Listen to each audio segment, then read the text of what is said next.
मेरे चैनल को सब्सक्राइब करें और बेल आइकन को ऑल पे सेट करें। Hi everyone, welcome to my channel. आज हम एक नया टॉपिक के बारे में बात करने जा रहे हैं। LR6 का डिस्प्ले के बारे में समझाएंगे, लेकिन उससे पहले एक चीज़ बता दूं, मैं इससे पहले LR9 का डिस्प्ले के बारे में वीडियो डाला था। उसमें आप लोग का बहुत बढ़िया रेस्पॉन्ड आया, मैं बहुत खुश हुआ, उसमें लाइक बहुत आया और वो सबसे बढ़िया रहा वो टॉपिक। और उसके बाद मुझे LR6 का डिस्प्ले के बारे में मेरे को मैसेज आया था, एक व्यूअर ने भेजा था। मैं सोचा LR6 का भी हम आज बता देते। और सबसे पहले देखिए, LR6 जो रिम्प्रम है अपना, जैसे LR का जो मॉडल है ना, जैसे DJ5 है, G5/1 है, फिर उसके बाद LR6 आया था। और LR6 में पहली बार इसमें डिस्प्ले सिस्टम चालू हुआ। उसके बाद में सब अलग अलग आया, LR60 आया, LR9 आया, वो अलग चीज़ है। लेकिन LR6 में डिस्प्ले वाला सिस्टम चालू किया।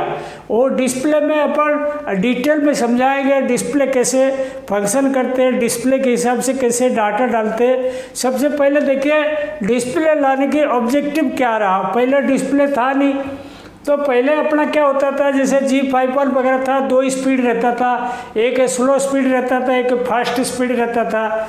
और इसमें लेकिन अपन स्पीड पैटर्न 16 स्टेप तक बढ़ा सकते हैं। और स्पीड जो होता है लेंथ के हिसाब से ऐसे ही ग्राफ रहता है, ऐसे ऊपर ऊपर ऊपर ऊपर जाएगा, एक ग्राफ ऐसे रहेगा, मतलब स्पीड ग्रेजुअली बढ़ता रहेगा। और जिसका कारण रिंग ट्रैवलर ऊपर के लोड नहीं पड़ेगा, वो gradually step by step speed बढ़ेगा, तो हमको बेनिफिट रहेगा। और कुल मिला के इसका ऑब्जेक्टिव सब बताता हूँ। देखो, ऑब्जेक्टिव से आप पैनल जो डिस्प्ले बोर्ड, मतलब पैनल बोर्ड का इसका जो डिस्प्ले सेटिंग का ऑब्जेक्टिव क्या है। सबसे पहले देखो, to get a smooth working बहुत बढ़िया मिलता है इसमें। वही पता है आपको, जैसे यहाँ से अपना स्पीड चालू किए, धागा का लेंथ समझ लो यहाँ तक है, तो यहाँ से चालू किए ऐसे ही करके जाएगा पूरा कार्व, जैसे आहिस्ता आहिस्ता आहिस्ता तक बढ़ के जाएगा। लास्ट में थोड़ा स्पीड कम हो जाएगा। तो इसमें क्या रहता है, कारीगर के ऊपर लोड नहीं रहता। लेकिन जो G5 मशीन, इसलिए पहले वाला मशीन था, जब बटन स्पीड चलता है समझ लो 12,000, फास्ट स्पीड 15,000 तक चला गया, 14,500 तक चला गया। वो जो चेंज ओवर के टाइम में बहुत ज़्यादा लोड पड़ता है, छल्ला भी कट जाता है और ब्रेकेज भी बढ़ जाता है। इसमें ब्रेकेज का कोई गुंजाइश नहीं है। उसके बाद देखो, to get a perfect speed curve, ये होता है स्पीड कर्व, ऐसे आहिस्ता आहिस्ता आहिस्ता ग्रेजुअली बढ़ेगा। ठीक है, स्पीड कर्व बढ़िया रहता है, इसीलिए ब्रेकेज कंट्रोल हो जाता है। टू प्रोवाइड परफेक्ट अंडरवाइंडिंग, वो इसमें देखो अंडरवाइंडिंग सिस्टम भी डिस्प्ले में है। वो सारी अपन एक एक करके समझाएंगे आपको, जस्ट ऑब्जेक्टिव बताता हूँ। अंडरवाइंडिंग आप फाइन काउंट में ज़्यादा रखना, कोर्स काउंट में कम करना, वो कैसे करना आपको बता देंगे। और set delay drafting to avoid side cut, delay drafting का भी सिस्टम इसमें, जैसे LR9 में था, इसमें ऐसा ही है। उसमें क्या टाइमिंग डाल देने का, सेकंड कुछ पॉइंट सेकंड में रहता है। और उस हिसाब से क्या होता है, मतलब ड्राफ्टिंग रोल जो है थोड़ा बाद में स्टार्ट होगा, पहले स्पिंडल चालू हो जाएगा, इसको डिले ड्राफ्टिंग बोलते हैं। उसके बाद उसमें क्या होता है, जो फ्रंट रोल से जो धागा निकल कर रहता है स्पिंडल तक, वो ढीला रहता है। जब स्पिंडल पहले चलेगा तो थोड़ा टेंशन आ जाएगा, टाइट हो जाएगा, फिर ड्राफ्टिंग जो चलेगा साइड नहीं कटेगा। डिले ड्राफ्टिंग का मतलब ये हो गया, इसमें साइड नहीं कटता, ये ध्यान रखना। उसके बाद देखो, टू अवॉइड ओवर बुकिंग, इसमें ओवर बुकिंग कैसे अवॉइड करेंगे। ओवर बुकिंग ऐसे अवॉइड करेंगे, जैसे उसमें फ्रंट रोलर डाया रहता है, वार्प डाया रहता है। जो मशीन का जो फ्रंट रोलर डाया, मशीन का जो वार्प डाया, इसको डेली बेसिस पर चेक करेंगे। और उसमें जो स्लिप परसेंटेज डालते हैं वो भी चेक करेंगे। वो 3 चीज़ चेक करेंगे, अपना ओवर बुकिंग कभी नहीं आएगा। मैं तो बोलता हूँ, जैसे शिफ्ट चेंज होता है 8 घंटे से पहले शिफ्ट इंजन आके सारे मशीन एक बार चेक कर ले। चेक करने से इसमें कोई ओवर बुकिंग का चांस नहीं आएगा। To avoid dead slow time, dead slow time क्या होता है, कभी कभी देखना रिम फ्रेम में अपना 16,000 स्पीड चलना चाहिए, 18,000 चलना चाहिए, कभी कभी बिल्कुल 8,000 में चल गया या 8,500 में चल गया। वो इसीलिए होता है, उसमें एक फंक्शन रहता है Y25 Y26। वो अगर सोलेनोइड वाल्व काम नहीं करेगा तो स्पीड कम हो जाएगा, बिल्कुल पोछी बॉबिन बन जाएगा, लो टिपे बॉबिन बन जाएगा, फिर वो प्रॉब्लम, उसका सेटिंग भी प्रोविजन है। उसके बाद देखो टू मॉनिटरिंग डॉपिंग टाइम, इसमें क्या 4 डॉप तक आपकी डॉपिंग टाइम देगा। 4 डॉप पिछले का, जैसे आपकी शिफ्ट चेंज होगा उससे पहले का जो 4 डॉप है आप लोड कर सकते हो, कितना लेंथ में डॉप गिरा, कितना ग्राम का बॉबिन में कंटेंट आया, वो कितना टाइम में चालू हो गया, और कितना एक्चुअल एवरेज स्पीड इसमें आपने अचीव किया, सारी चीज़ उसमें आता है, वो भी बताऊंगा आपको। उसके बाद देखो to get 2 hours hangs for production monitoring, इसमें आप डिस्प्ले में जो पाई आता है, हैंग आता है, 2-2 घंटे का आप आराम से लिख सकते हो, लिख के अपना प्रोडक्शन मॉनिटरिंग कर सकते हो। Speed gradually increase on 16 steps, 16 step का जो है ये फाइन काउंट के लिए 16 स्टेप इस्तेमाल हो जाता है। जैसे काउंट थोड़ा कोर्सर साइड जाएगा, आप स्टेप 14 डाल सकते हो, 12 डाल सकते हो, 10 अपने हिसाब से डाल सकते हो, लेकिन जितना ज़्यादा स्टेप रहता उतना स्मूथ वर्किंग रहता है। और speed pattern save up to 10 articles, उसमें एक प्रोविज़न है, प्रोग्राम नंबर 1 2 3 4 करके 10 प्रोग्राम आप एक ही साथ भर सकते हो। और जैसे ही आप जो काउंट चेंज किया और उसमें क्या बार बार इसको सारी स्पीड का भरना नहीं पड़ेगा, उसमें काउंट चेंज किया, जैसे समझ लो 3 नंबर काउंट में है 30 काउंट है, 4 नंबर में 40 काउंट है, तो 40 काउंट अगर किया तो 4 नंबर प्रोग्राम ऑन मोड में कर दीजिए, प्रोग्राम चाबी लगा के 4 नंबर रनिंग प्रोग्राम 4 तो कर देंगे तो 40 काउंट का पूरा डिस्प्ले में सेटिंग आ जाएगा। ये उसका फैसिलिटी है। और ये ऑब्जेक्टिव से हो गया, अपन स्टेप बाय स्टेप अपन समझाते रहेंगे। अभी देखिए सबसे पहले इधर चाबी लगता है कि चाबी में आप ऐसे ऑन मोड में करोगे, इधर साइड करोगे तो प्रोग्राम ऑन मोड में आ जाएगा, तो उसका बाद में प्रोग्राम नंबर वो सारी डिटेल सब आ जाएगा। फिर F1 F4 से आप सेट कर सकते हो। इसमें स्पीड वगैरह भरने के लिए इसमें 1 2 3 4 5 6 ऐसे ही 0 तक है, 10 तक, 9 तक और 0 तक है, ये स्पीड वगैरह भर सकते हो। फिर इसको मतलब नीचे ऊपर स्क्रीन में लेने के लिए कर्सर को ये वो साइड वाला बढ़ाना, आगे इस साइड लाने के लिए, ये वाला उस साइड जाने के लिए, ये ऊपर के लिए, ये नीचे के लिए। ये जो डिस्प्ले में 3-4 पॉइंट लाइन रहेगा, इसको ऊपर नीचे जाने आने के लिए ये दबा सकते हो, कर्सर जैसा है। वो कोई गलत एंट्री हो गया AC के दबा सकते हो। और इसमें सारे दबाने का बाद जैसे प्रोग्राम डालो, हर स्टेज में एंटर दबाने का, एंटर दबाने का मतलब वो सेव हो गया। नेक्स्ट देखिए, अपन जैसे प्रोग्राम मोड में लेंगे, काउंट चेंज के टाइम में चाबी लगा के ऑन तरफ करेंगे तो उसमें आ जाएगा करंट प्रोग्राम आ जाएगा, उसमें नंबर वगैरह जो भी काउंट लेना है सेट करके कर सकते हो, नहीं तो आप प्रोग्राम पूरा डाल सकते हो। और इसमें देखिए काउंट, जैसे मैं एग्जांपल आपको एक बताता हूँ, काउंट अपन 26 काउंट लिए हुए, TPI हो गया कितना 22.13, ट्विस्ट पर मीटर हो गया 871.4, इसमें 39.37 मल्टीप्लाई कर दीजिए TPM आएगा। और फ्रंट रोलर डिलीवरी स्पीड 255.4, आपको खाली ये काउंट भरना है, बाकी ये सब अपना पाएगा।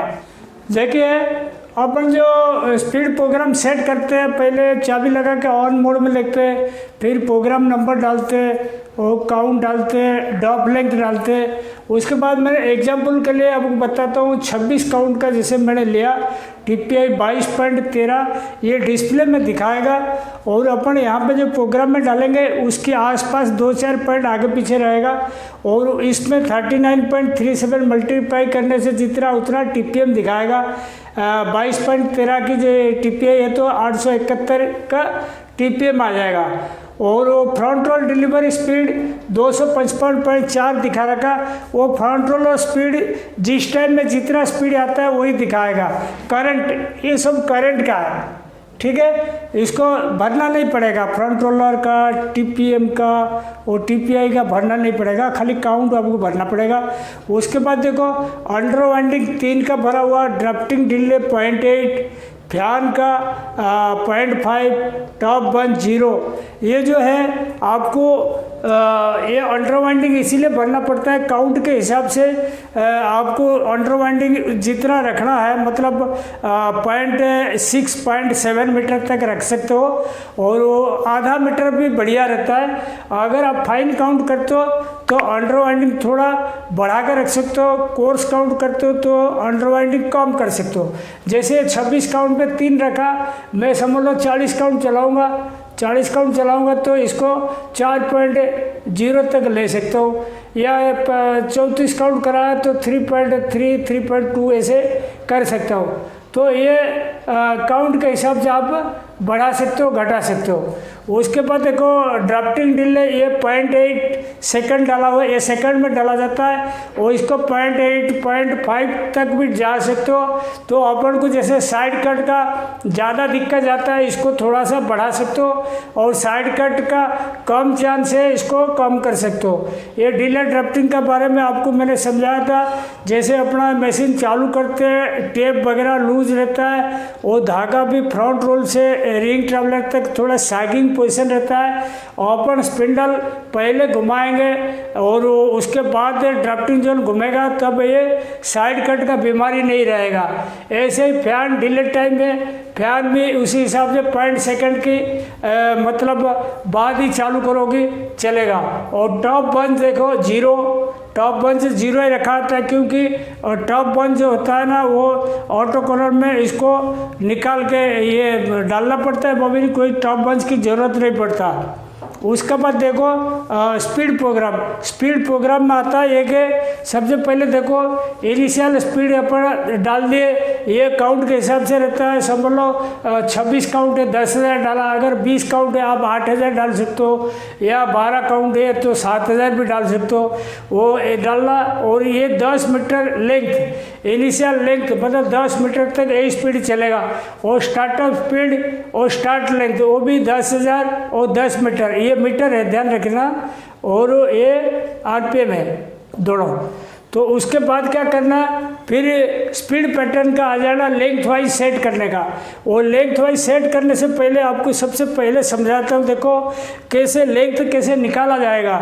सबसे पहले देखो मैंने लिफ्ट लिया 170 mm का, रिंग डायल लिया 40 mm का, और कप कंटेंट 54 ग्राम सा।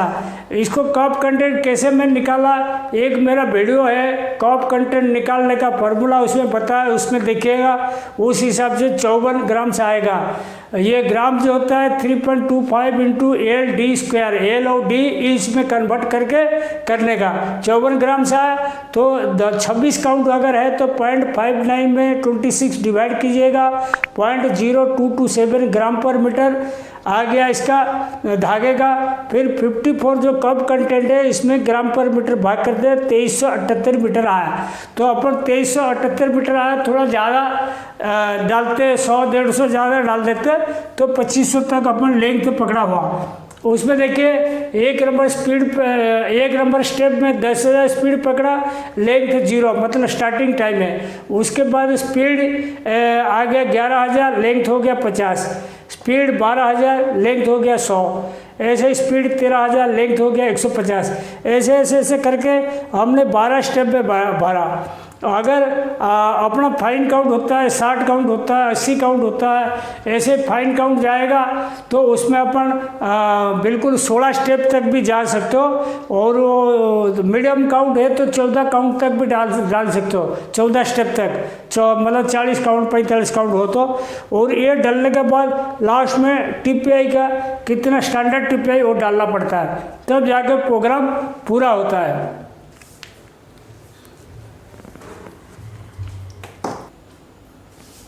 नेक्स्ट देखिए, इसमें अपन जैसे एक एक पेज के बारे में बताते रहते हैं ना डिस्प्ले में, ऐसे 8 नंबर पेज तक गए थे, वो उसमें टीपीआई का बताया था, सेट टीपीआई कितना डालना है।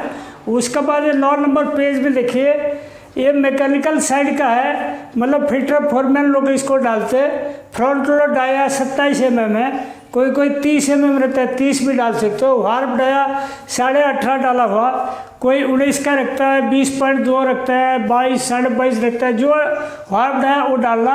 और स्लिप 3% डाला। ट्विस्ट जेड डालो या एस डालो, जो भी अपना ये होता है एस भी डाल सकते हो, कोई दिक्कत नहीं है।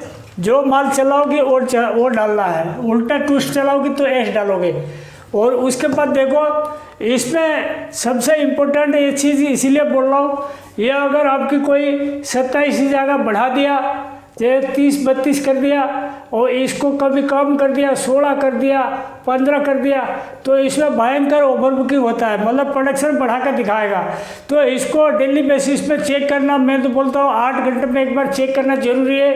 ये दोनों बराबर है नहीं है। मशीन का सप्लाई का हिसाब से कितना mm का रोल आया फ्रंट रोल का और कितना mm का वार्प आया, वो जरूर चेक करना। और स्लिप के कारण में ओवर बुकिंग होता है, मतलब यही पेज पे सब ओवर बुकिंग का कवर होता है। स्लिप 3% डाला हुआ, अगर आप स्लिप समझ लो 0 कर दिया तो पाई भयंकर बढ़ जाएगा, फर्जी पाई आएगा, प्रोडक्शन आएगा नहीं, प्रोडक्शन कम रहेगा लेकिन पाई ज़्यादा दिखाएगा।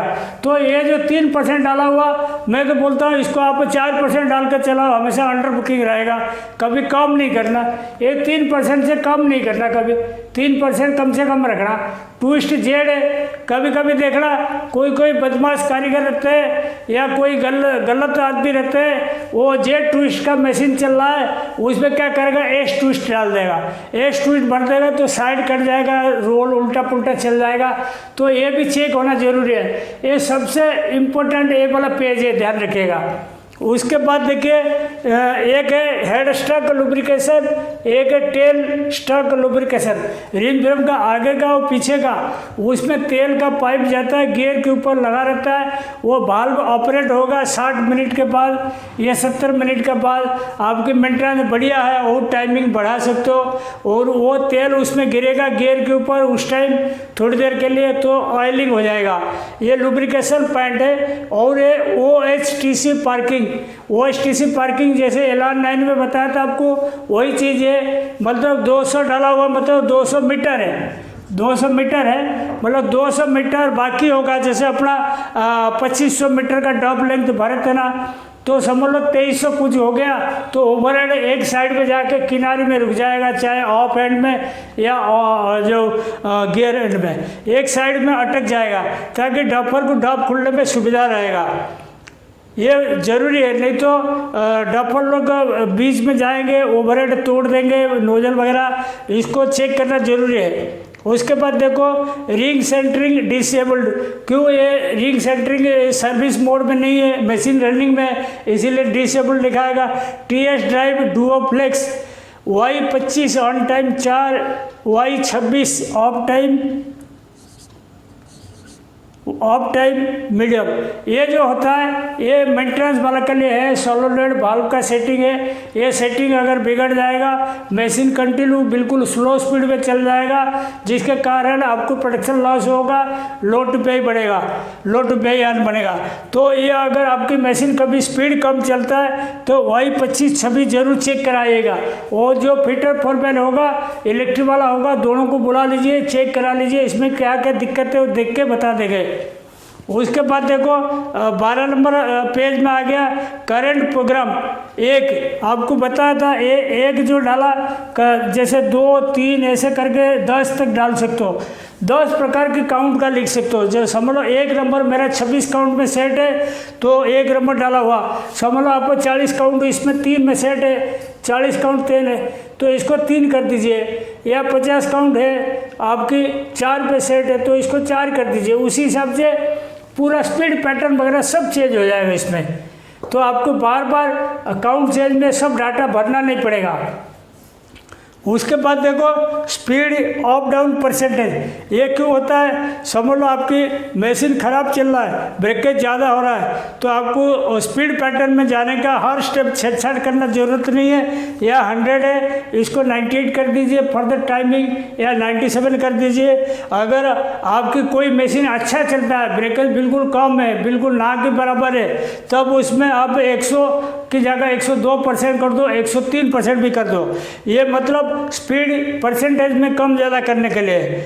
और कैलकुलेटर एवरेज स्पीड समझ लो 17,600 है। आपको एग्जाम्पल के लिए बताया, वो स्पीड जब आप डाल दोगे कैलकुलेटर एवरेज स्पीड अपना आप दिखाएगा। इसीलिए ये मैं ऐसे ही एग्जाम्पल के लिए बताया, 17,600 समझ लो आया। और ड्रॉप स्पीड ऑटोमेटिक ड्रॉप गिरेगा। अच्छा, ये जो कैलकुलेटर एवरेज स्पीड है 17,600। एवरेज स्पीड दो प्रकार है, एक कैलकुलेटर एवरेज स्पीड, एक actual average speed.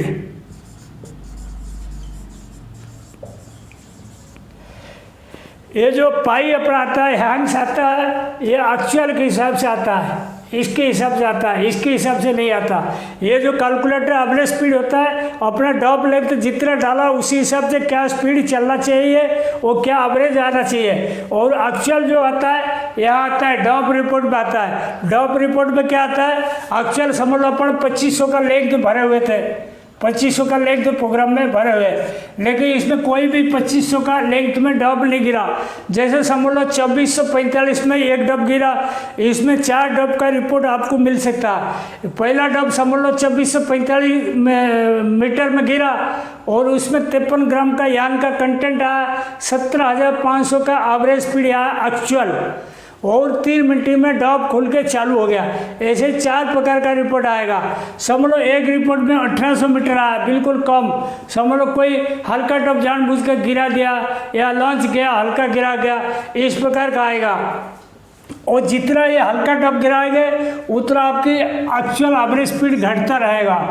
Actual average speed से ही पाई आता है। इसीलिए हम हमेशा बोलते हैं कभी हल्का ड्रॉप नहीं लेना। हल्का ड्रॉप लेने से तो फिर अपना प्रोडक्शन कम हो जाएगा, दिक्कत जाएगा, मतलब ऑटो कॉनम में भी एफिशिएंसी कम हो जाएगा, सब प्रकार का दिक्कत जाएगा। और ये आज का LR6 का डिस्प्ले के बारे में बता दिया आपको। ये बहुत बढ़िया लगेगा, पूरा शुरू से लास्ट तक देखिए, पूरा समझ में आएगा। बीच बीच में क्या करते हो आप लोग, थोड़ा सा वीडियो देख के फिर छोड़ देते हो, वो कभी नहीं करना। कोई भी वीडियो देखते हो, चाहे एक दिन में एक वीडियो देखो, लेकिन शुरू से लास्ट तक देखो, ताकि आपको फ़ायदा होगा और हमें भी इंटरेस्ट बढ़ेगा कि मेरा वीडियो पूरा देख रहे हैं। तो आज इतना में मैं LR6 का डिस्प्ले के बारे में इतना मैं समाप्त करता हूँ वीडियो। Thank you.